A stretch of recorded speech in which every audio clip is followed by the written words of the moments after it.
একটা ছোট্ট গ্রামে রহমান নামের এক গরিব রাখাল থাকতো। প্রতিদিন সকালে সে তার ছাগল নিয়ে মাঠে যেত।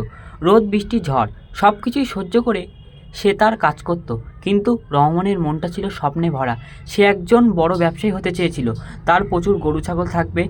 একদিন সে মাঠে ছাগল চড়াচ্ছিল। হঠাৎ রাস্তার পাশে সে একটি ব্যাগ দেখতে পেল। ব্যাগের মধ্যে অনেক টাকা ছিল। তারপর সে প্রধানের কাছে যাওয়ার জন্য ভাবল।